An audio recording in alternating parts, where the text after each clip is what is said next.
I guess this is something that is beyond my usual content of toys and some commentary. But I just like to maybe comment on Kayu's comment on Batang Hamog.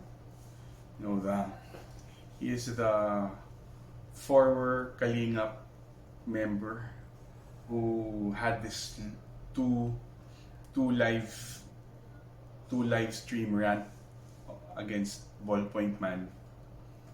And it's funny for me because he was talking about Ballpoint Man going into other groups, and then basically exposing Kalingap, or at least going into Kayo and exposing himself.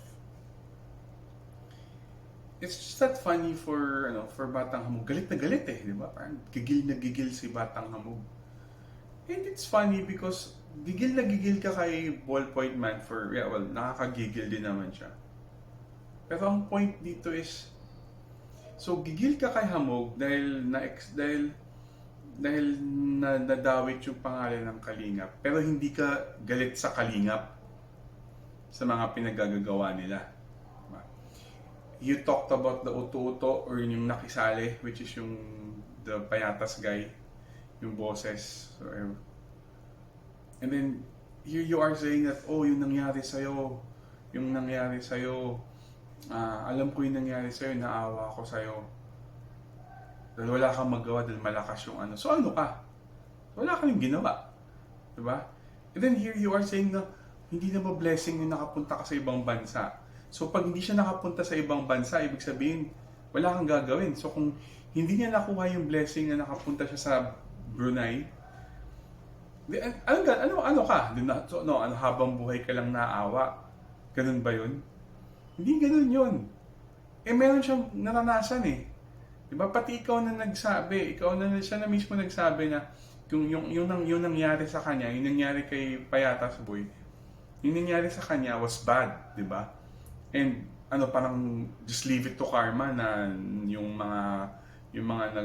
umapi sa kanya na wala na. Is ikaw wala ka namang ginawa. Wala kang ginawa. Diba? So ano ka? Diba? And then magagalit ka kay Ballpoint Man na dinawit na pinasok yung Kalingap. Ba't hindi ka nagagalit sa Kalingap? Kasi nga, syempre, former Kalingap ka. And here you are, former member. Diba? Former member ka ba? Or naglaylo ka na may dahilan ka? Ano yung dahilan mo? Diba? Personal mo dahilan? Because if you're a supporter of Kalingap, or even if you're still tied to that, kahit naman maglaylo ka, or kahit naman, you can still be part of the group, kahit hindi ka kahit hindi ka active, pwede naman yun. But may mga personal reasons ka pang sinasabi. Tapos galit na galit ka kay Ballpoint Man, okay na yun. Galit ka kay Ballpoint Man, okay, fine. Pero kinagagalit ka dahil nailabas yung Kalingap, sorry ka na lang, na-expose eh. O ngayon, hindi na si Ballpoint Man ang pinag-uusapan ni Kayo, it's Kalingap itself and how you guys run things. So anong gagawin mo? Hindi ka magde-debate kasi wala ka doon. Wala ka nga ginawa eh. Content, nagagalit ka dahil kinontent yung about Kalingap, content ka rin, hindi ka na nga member, di ba? Ngayon, Kayo is, and the rest of Kayungap is already moving forward with this. May nasagot ka ba about Galit na galit ka about, parang galit ka sa tao dahil na-expose na-expose yung isang grupo. Kung wala namang masama or maayos naman yung grupo na yun, ba't ka magagalit na na-expose yung Kalingap? Ngayon, sorry, na-expose nalaman yung ugali. Ayan, ang dami pang sinasabi about Kalingap. Dami tuloy na nalalaman sila Kayo. Diba? Nakakatawa lang eh, galit na galit ka eh. Then calling the group na bright. Well, I guess ako di ko naman masasabing bright ako. Kailangan ko pang matuto, I need to learn things. Okay, hindi naman sa pagiging bright yun. Baka siguro talagang sablay lang talaga si Ballpoint Man. Pero nagagalit ka kay Ballpoint Man na dinala yung napansin yung kalingap. Sooner or later mapapansin din yan. Kasi may something alanganin sa sa ginagawa ng kalingap eh. Kasi ikaw naman, defend ka ng kalingap, o wala ka naman sa kalingap. Diba? May dahilan ka, may personal reason ako, tapos gigil na gigil ka. Defend mo. Tapos pag tatanungin ka naman sa live stream mo, sabi mo, ay hindi ko alam yan eh, wala akong magagawa, wala akong masasabi. Hindi, sige, di wala kang masasabi, di kami may sasabihin. Diba? Pikon na pikon ka kay Ballpoint Man, pero ayun, nalaman tuloy yung mga pinaggagawa mo, pinaggagawa ng kalingap eh. Diba? Parang, ha? Gigil na gigil ka. Ba't hindi mo isipin yung grupo mo, or dating grupo mo, or whatever grupo mo? Diba? Kung yung boss nga ng kalingap, walang masabi, hindi nga mabati ko si Ballpoint Man eh. Tapos ngayon, yung mga ibang sineset aside na lang. Diba? Relax lang. Medyo bad trip ka masyado. Galit na galit ka sa kalingap. Ikaw nga, di ka nakakalingap eh. Diba?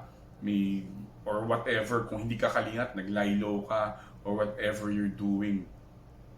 At saka, for you to say to Payatas Boy na let it go. Why? So, sino ka para mag-let go? Wala kang nagawa. Wala kang nagawa para sa kanya. Wala kang nagawa. So, gigil na gigil ka. Gigil na gigil ka na nakisaw-saw to sa mga pinagagawa. Sa kanya yun eh. Personal experience niya yun eh. Ikaw, may nagawa ka, wala kang nagawa dahil sobrang dahil malakas yung mga yun. Tapos ngayon, wala ka pa rin magawa. Tapos sabi mo, blessing na lang. Paano kung di niya nakuha yung blessing na yun? So wala, habang buhay ka lang maawa sa kanya na, alam ko nangyayari sa yun lang yun, batang hamog. Diba? Medyo parang ang labo mo rin eh, na galit ka sa kalingap. Tingnan mo muna yung ginawa ng kalingap. Tingnan mo muna, nakakatulong kayo, pero tingnan mo yung may mga medyo irregular. Kasi ngayon yung lumabas, nababad trip ka. Nababad trip ka ba kay Ballpoint Man o nababad trip ka dahil nabuko kayo? Dahil lumabas, may na-expose. Kayo ba? Sorry. Ewan ko kung kayo ba, or kasi ikaw, sabi mo, may sarili kang reason. O kung sobrang galing ng kalingap, asan yung reason? Ba't andito ka pa? Ba't wala ka na doon? Sabihin mo, may personal reason ka. Hindi na, lahat naman ng grupo, kahit naman kung okay, kahit naman pwede ka naman maging lilo, pwede ka naman maging inactive. Pero hindi, sabi mo, umalis ka for your personal reason, di ba? So ano ba talaga? So I mean, mababaw lang to. Dahil kita ko yung gigil mo, pero parang gigil ka sa maling bagay eh. Nagigigil ka dahil lumabas yung kalingap. Kung maayos talaga yung kalingap, kahit ano pa yan, walang mahihirit yung tao niyan. Tapos content, nag-content ka rin, hindi ka na nga kalingap eh. Diba? Ako, ngayon, kino-content kita kasi nakakabwisit eh. Galit na galit ka kay Ballpoint Man, hindi mo alam, hindi mo napansin na bwisit din yung na-expose, may na-expose sa kalingap. Diba? Buisit na buisit ka doon. Tingnan mo rin namin yung grupo. Diba? Tingnan mo rin. Ngayon, ewan ko kung sa ibang grupo or whatever, ako, hindi naman ako masasabing solid talaga sa grupo kasi ako puro laruan lang naman yung gusto ko, nakiki-comment lang ako. Pero ang sa akin lang is nagagalit ka sa tao dahil na-expose yung isang grupo. Kung maayos yung grupo na yun, kahit lumabas pa yun, wala silang mahanap. Wala silang ngayon. Wala na si Ballpoint Man sa radar ni Kayo kasi doon na siya ngayon kay Matuba. Kasi merong alanganin. Yung nga, hindi niya nga mabatikos. Ikaw nga, wala kang mabatikos. Puro sagot mo, ay, wala akong alam dyan. Tapos nakakaawa nangyari sa'yo, pero wala akong magawa. Tapos pero let go na lang. Let go. Yung feeling ng tao yun. Ikaw kaya gawin sa'yo. Tingnan natin kung gaano ka kagigil, di ba? Parang napakalabo lang. But then again, buhay mo yan, opinion mo yan. I guess opinion ko rin naman to. Pero whatever it is, well, sinasabi ko lang yung opinion ko. God bless on your end. Ballpoint Man, good luck. And kay Payatas Boy, kung yan yung truth mo, kung yan yung para sa'yo na feel mo, dahil na feel mo nga na kung sinasabi man nakahanap man ng kakampi, eh, yun yung feeling mo eh. Diba? And sabi nga nitong isa, naawa siya sa'yo. Eh, dito, that means totoo nga, may nangyari nga talaga sa'yo. Eh, di hold on to it. Pero granted, sige, have your peace. May buhay ka naman na iba. Pero, di naman, para sa akin, di mo pwede sabihin na, umayos ka na, move on. Pwede mo mangyari sa kanya ulit yun eh. Diba? So, nilabas lang naman niya. So, ano masama nun? So, nabuko ulit.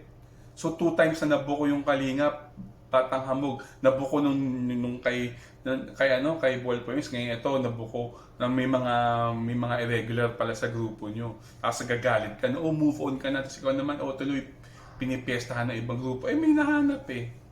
Kung wala talagang masama, wala. Kahit mahanap pa yan or wala namang nangyari.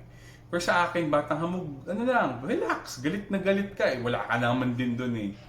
Diba? Galit na galit ka eh. So, I guess yun lang. But again, for anybody who wants to debunk or fight, whatever. Pero I'm just saying my piece. I'm just saying my opinion. I guess other people, wala yatang wala naman naging ibang reaction. Pero yun lang, personal opinion ko lang. Nakakabuisit lang na parang galit na galit ka, parang gusto mong manapak eh. Layo-layo nyo, di ba? Medyo nakakatawa na sumasagot si Ballpoint. Nakakatawa lang. Nakakatawa, pero I know yung inis mo kasi syempre you feel na naging okay naman yung Kalinga. Pero, come on. Kung bad trip, kung talagang okay siya, wala kayong problema, di ba? So, yun lang naman. I guess it's a twofer. It's a weekend twofer, but then again, for everybody, God bless. God bless na lang sa'yo. Batang Hamog, this is just my rant. Kasi nag-rant naman din, but thank you for anybody who's gonna watch this. If you'd like to comment, debunk or fight, it's fine. This is just what I thought about it, but then again, thank you everybody, and have a nice day.